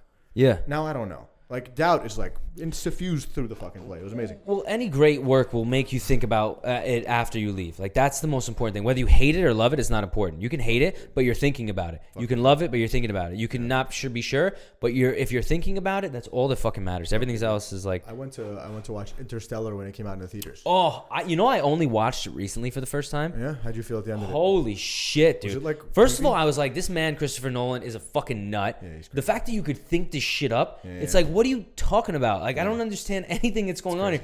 But I understood it, but I didn't. Like, my mind couldn't, you know what I mean? You wouldn't wrap your head around it a little bit. It was like so... It's so bizarre. It's like wrapping your head around the fact that, like, the universe. Like, it's like, wait, what? I can't. And the fact that, like, there are different, like, time paths. Parallel universes and shit. Like, this is happening somewhere else, but there's a plane crashing through here. Yeah, like, it's anything that could be happening is happening. Yeah. It's sick. Interstellar, I was... When he goes to visit the daughter when she's like 90 years old, I was like, what the fuck? Yeah. For me, it was when he was in the bookcase, like in a parallel universe. Screaming, He's screaming, he's wishing that he could... No, but no, dude, it's not your universe. It's a different thing. You can't. No, like, you had to be there. Like, you saved everybody. Well, I brought that up because, like, dude, in the movie theater at the end of it, movie's over, the light's gone. You hear a fucking needle drop, right? Dude, nobody gets up right away. Like, this is a fucking theater full of people. It's really big. Bro, like... We're all just like standing there like, what the fuck did I just experience? What is life? What is happening? Yeah. What am I? Who are you? Who are you? Like everything is just like bewildering. Yeah. Crazy shit, dude. It was so human. Dude, and that's the great work. Yeah. What's his face? Marlon Brando in his documentary said like the goal is to like get, like you're sitting there watching a movie, you're eating the popcorn, eating it, that to have that like to stop that automatic. Like when you do that, you stop the popcorn on the way to the mouth. Yeah, dude. That's when you're like, you've done that. Something is happening at a human level where you're like, holy fuck, makes you stop and think. Fuck yeah, dude. It's crazy shit, dude. Love it. I live for that shit. Crazy. I live for that. That's why I'm going to make a point of my life to watch more plays than movies. Because plays will do that shit to you. The movies are kind of hit or miss, you know, because it's just so orchestrated for you. There's also shitty plays. Yeah, I mean, thankfully I haven't picked one yet. I think that's the one I was in was pretty bad. The gay one. Don't I know it? That one was pretty bad. I fucking know it. But see, now with comedy, the feeling where your abdomen hurts when you walk out, like it doesn't do the same thing of like sitting there going like, what is life? Like, what are we doing? What are we doing? Yeah. But you go, oh my God, I didn't think of that totally normal thing in that most bizarre way. Yeah. And I like it because as I get older, life keeps like hitting me in the nuts with a little hammer sometimes. And I'm like, I just want to feel good. Yeah. You know, because sometimes the day to day is just so hard. Yeah. And I rather than feeling like, wow, I felt human, I just go, I want to laugh my ass off because that's what I need right now. We got that tonight, Papa. And I can't wait tonight. If I can mention, can I say the story? Remember the story I have about the gay play? With the girl? Yeah. Yeah, go okay, first though, just for the audience to know that this is a bad move for a first date. So first date, this girl from school, I'm like, yo, I'm going to take her to my boy's play. Yeah. It's like, it's my boy. He's fucking leading. Like, it's going to look cool. I'm going to say what up after. And I know the actor. I know the actor. But also, you know, it's like, whatever. It's like, I was aware that it was a gay play. It's like, I'm going to look like, you know, like I'm open-minded and I'm cool and yada, yada. Because I genuinely am. I free love and all that. Without, yeah. But the play was just much more homoerotic than I anticipated. Yeah. And the girl was thusly creeped out. Yeah, she was. A little creeped out. Yeah. Like to the point where, like, you know, mid-play, I'm like, all right, let me try to make a move here, put my hand on her thigh. And the girl shooed me away. Like, shooed me away, bro. I was like, damn. I had no idea this shit would backfire so fucking hard. I could have told you that. If you would have told me that it was a first date, I would have said to you, Joseph, don't do it. Joseph, don't fucking do this. Don't do this. You will ruin it. Amazing. Yo, because it made you let me tell you just you brought her in there. She probably sat there for the first 10 minutes and she was going like, it starts off gay as fuck. Just shy of a bukkake. And she's sitting there going like, all right. Okay, like all right, 10 minutes, 20 minutes, 30 minutes. It's just getting progressively gayer and the storyline is not lining up. Very sensationalistic, dude. And she's probably thinking to herself, this sick fuck wants me to watch him fuck a guy. That's what he wants. And now he's putting his fucking filthy gay hand on my leg. Yeah, like maybe she thought I was like getting turned on by the homosexuality. Maybe you thought that she'd get turned on by it. Yeah, I know some girls who saw me and they were like, that was kind of hot. Yeah, some girls which will. Is shocking. Some girls will be totally turned off by it too. But, you know, I mean, case in point. Fucking clearly. I mean, Jesus Christ. I can't believe. She is like oil. We became oil and water, bro. And meanwhile, like, you know, the reason I started the day was because like she was giving me some crazy signs, bro. Like we were doing like procedures like in nursing school, and like she was like FaceTiming her mom, like, yo, look at this guy I'm doing procedures with, and like I was like, no doubt, so I can't lose here. I'm fucking killing it. She was Russian? But, no, I don't even know what the hell she was. She probably walked into her house that night and went, Mom, you will not fucking believe where this guy took me. He took me to a show where men were fucking on stage. It was short of a gay. It was like a soft core. I wish I could have seen her face. Her face was probably like this. Like it was uneasy, I bet. I don't know. I was having too much fun. I didn't even look at it. No, I don't remember. You were jerking off. I don't know what the hell her face was like. I just know that the vibe was tense, bro.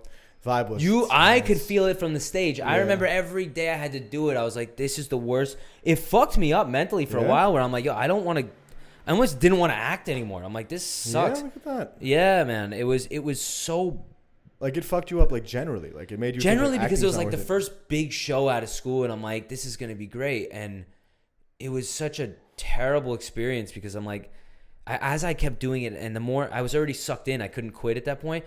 I was like, "This is just not a good show. It's just this guy wants to watch men make out the whole time. Yeah, like there was no point to it. So there was no lesson in that show, like at all. Like none. There was no resolution. There was no. Nothing? My acting was terrible because I just didn't care. Yeah, I was phoning it in. By the time I went to go see it, did you already have a few shows under your belt? Or that was like I maybe had one or two. I would say it was only like a 5 or 6 show run. Were you like done with it by the time? I was done with it before it even started. Really? Like, yeah, because rehearsing showed you like even rehearsing it, I was like, this is so holy shit. Like this is the director wasn't directing. I was fed up, dude. And it made me just lose a lot of faith in myself. What do you mean the director wasn't directing? He just wasn't directing the acting. He was like, that was great. You guys are great. And I was like, do you have any notes? No, just keep doing what you're doing. I'm like, no, I need some fucking. We're loving it. We're loving it. Like, I came twice. More tongue. Yeah, just maybe suck on his cock. I'm like, it was so bizarre. Oh my god, yeah, that's tough, dude. Because it was a lot of making out you had to do. It was so much, dude. And if it was like Brokeback Mountain was gay as fuck, but it was such a great story. It was emotionally gay. Like there was a plot to it. There was a story. There was like, okay, these men fucking love each other. Amazing. Yeah. If you give me Brokeback Mountain, I'll do it any day. I'll watch it. But this was just, give me 2 guys, I'll suck them off, no problem. You'd be a stunt double for it too, of course. I'll be a cock double. Yeah, boy. But like, this was just shit, dude. It was total shit. And then I started making the films afterwards. Which are fucking sick. You should all go watch them, by the way. Absolutely sick. Pretty good. You know, I sit back and I think about it sometimes. What time is it, by the way? I don't know. Check. Do you have to shower? No, that's already done. I'm chilling now. I'm just chilling. We got a little time. You want to get food before or no? We can get a quick bite. We'll cut this in 5? Yeah. All right, sure, it's 8:35 right now. How long have we been going for? An hour? Over. Sick. Yeah. Flew by. Felt good though. Fuck yeah. Very natural. Very, very natural. But yeah, dude, I don't know, man. It just everything became so heavy, and then COVID happened, and like I just like doing comedy more. Like I like it way more. That was right before COVID. That was right before COVID. It was in 2019. Yeah, like December. Earlier, it was like October. Okay, fine. It was my first semester of school. Yeah. So yeah, it was probably okay. But yeah, dude, and then I started doing comedy like a couple months after that, and then I stopped for a while, and then started again, stopped for a while, like every fucking thing in my life. Dude, this comedy, I get, every time I watch Kill Tony, dude, amazing. I get so excited for you. Did you watch a recent episode? No, I didn't. I've been slacking because I've been writing more. Dude, it's a musty episode because I don't know. I'm the kind of Kill Tony fan. I hate when bad comedians come up. I love when the good comedians come up. I like when bad ones come on sometimes. It makes me cringe. I hate bad comedy, bro. Bad comedy. Yeah, but then Tony rips them. No, but it's fun when he rips them. But there's still a whole minute of garbage you have to get through, and I hate that minute so much. Bro. You know what? For me, sometimes it goes like, because I'm such a harsh critic of myself. Yeah. I watch it and I go, oh God, I'm not the worst. Like this is bad. This is really bad. Like I'm not great, but this really sucks. No, on some shit. Which is not nice, but dude, those motherfuckers always talk about like, yo, I went on the show once and everything, our doors started. Dude, I fucking. I had tickets to go in July, and then the shit hit the fan with my life. Yeah. And I had tickets, but I couldn't afford to get out there. And Would it was you a whole invite mess. me if you went? Would you invite me if you went to go watch? I would be definitely. I'd be like, yeah, come. It's 1 minute. I definitely have a minute. Well, I got more than a minute. I got like 5. You have to like take a chance that they're not gonna hit you up. That's the thing. You have to like put your name. Well, that's the thing. I would just have to trip. I would have to. What I would do is I'd have to book a trip to Austin. Like, okay, this is vacation, and then Monday night go there to sit in the club to watch. It's like, okay, we're gonna have a good time tonight. Word. Put my name in, and maybe they won't call me. Maybe they will. That's the thing. I would do it, but I think I have some stuff that I think is funny. You have some shit you have ready that you would do up there, yeah? I have. I'm probably gonna go up this week. I've been writing so much. I'm back in the groove of like, where's the funny? Because for a while I was like, nothing's funny, everything sucks. Yeah. And there's some. I'm fucking. The thing is, I'm gross. I like gross shit. Right. And I don't come off that way. Like if you meet me, like if a girl met me, I'm like, oh, you do comedy? Like I'd love to see it. And I'd be like, no, you don't want to see it because it's all gross shit about eating ass and jerking off and doing drugs. Right. It's not like what you'd think. It's more, I think, like bro-y humor. Yeah. Definitely. But if you're like a girl that can hang and like, well, dude, right now the bro humorists are killing it right now. Like the biggest comedians in the world right now: Shane Gillis, the guys amazing. On Tony, Rogan's. Anybody who Rogan co-signs, just touches once, everybody's blowing up. Yeah. Those are all bro-y people, dude. Especially Shane Gillis. And Shane Gillis just went on fucking SNL. He's on, and they fired him before, which is amazing. But he's a quintessential bro-y humor kind of guy, and that shit's taken off. Well, dude. that's the thing. I love that kind of humor, and like I'm writing jokes now. Like Harrison, the zeitgeist of history, right now. I think that like this is the time to jump in. I think it's the time for not for anybody, but for someone with your style. I think that there's something to be said here. You're not irrelevant. Like your style of humor is not irrelevant. It's topical. It's there, dude. It kind of fits with. There's someone just in evaluating art. In evaluating art, I try to buy art. I think is going to get bigger in price. And what I learned is that art is subjective. Yeah. History is objective. Yeah. So like good art fits into history in such a way. Yes, you show up at the right time in the right place, and the person who when this part the world needs to hear this kind of thing right now. Yeah. I personally think that maybe obviously sure I believe that because of me. Yeah. But I do think so. I think it's like, yo, if it was a couple years ago, it'd be like, no, this is not the time for this. But maybe a couple years ago was when I needed to really start to get the wheels going, where people would shit. Like, dude, I'll say it here because no one's coming to fucking see me. Whoa. Like, I have a joke that so California created this thing called Ebony Alert. It's basically the same thing as Amber Alert, but instead of... Kid gets kidnapped? Yeah, exactly. Okay. But instead of locating the missing kids, they locate the missing fathers. I left an integral part of the joke. Okay. I thought you were like for real. Sorry. No, I wasn't for real. I thought you were straight up telling me about Ebony Alert. No, the joke is they created this thing called Ebony Alert. It's the same thing as Amber Alert, but for black people. But instead of locating the missing kids, it's to locate the missing fathers. Yeah. Like that to me, it's a fucking cheap, gross joke. But I'm like, I think it's funny. And it's like, if I think it's funny, maybe someone else will. And maybe someone will think I'm a racist, which I'm not. Yeah. But whatever. Like, I'm going to go and tell the joke. That could hit. You know? There's another one of like... I have this terrible problem where I go out, I meet a girl, I take them home, and I can't get it up. Like, it's a big fucking problem with me. I'm one of these guys that needs a fucking connection. I just do. Right. There's a word for it. It's being gay. No, it's called gay. That's the punchline. That's the punchline. The punchline. It's gay. Oh, gay. It's fucking gay is what it is. It shows that I'm like fucked in my head. No, it shows that we are both idiots. Yeah, exactly. So there's shit like that, and I'm like, you know what? I want people to feel good. I want people to laugh. Mm-hmm. New York's a tough place to do jokes like that, but it's... Is it, dude? I went to It's half-half. It's split. I think it's getting... I want to say it's getting better. Maybe I love New York so much I'm too... If you go to Bushwick and tell those jokes, they're probably like, you're insensitive. Don't go to Brooklyn. I would want to, though. Maybe hit the city. Here's the thing, though. I want to go to those places, too, because it's like, yo, if I can deal with those people hating me... Yeah. I could deal with the people. The thing is, Tony, so maybe, I'm not a fucking artist or performer of any kind, but Tony has said, like, you could go to a club where the people just suck, the audience just sucks, and then you think you suck because they suck. So it could be like giving you an inaccurate gauge of what's funny. Yes, but at this point in my life and like how I'm pursuing it, I have to assume that I'm not that funny. Yeah, fair enough. I can't be like, oh, it was the audience. It's like, no, I'm not good enough yet for me to blame the audience. Because you know your audience, you got to know your audience too, right? Like, here's the thing. Rogan had said, like when you go to open, because when you're doing like shows, I do open mics, so it's all comedians there. No one's sitting there like, I paid for a ticket and let's laugh, you know? Yeah. It's like they're like sitting there like they're waiting for their time. They're not really listening.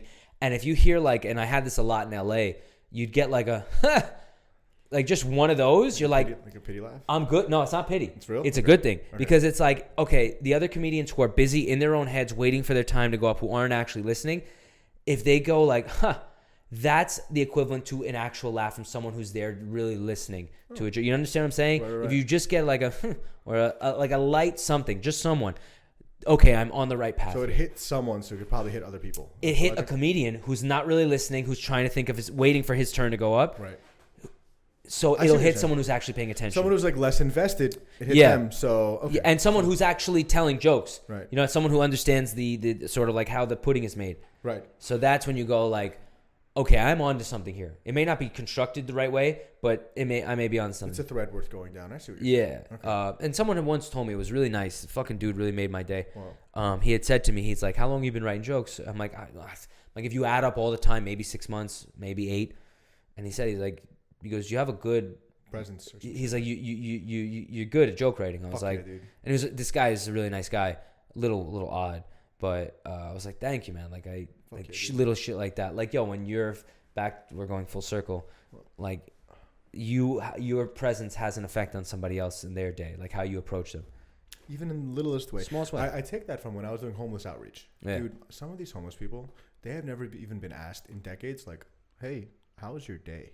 How are you doing today? They don't even get looked at. Which are neutral. Yeah, they're invisible people. They're invisible people. So like when you like, just to me that like that opened up like a world of possibility for how to affect the world that you're in. Yeah. Like if people in like the bottom ring of society, like they don't even get a hey, how you doing? Yeah. And when you give them a hey, how you doing, you just brighten their day, maybe the week, maybe the rest of their life. Or maybe they'll stab you.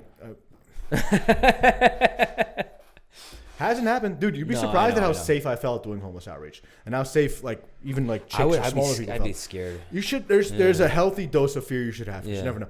But on the whole, like when you get used to it, you get used to it. Like you start knowing the clients on the street, and you're just like, it's my boy, it's Rick. Yeah, it's almost fucked up situation, but he's does his drugs. Cool. It's Crackhead Daryl. Yeah, he needs a little help, man. You don't remember Crackhead Daryl? Of course I do. Yeah, crack smoking salesman. Yeah. The most dedicated crack smoking Daryl, salesman the there is. crack smoking salesman. Fuck yeah. Anyway, I think it's time to go. It's time to go. Let's go to the comedy show. Sure. All right. Thank you, guys. Thank you, fuckers. Appreciate it. We're back. I don't know how often I'll be doing it, but I'm going to try to keep it on a regular schedule. Thank you, guys. Peace. Fuck yeah.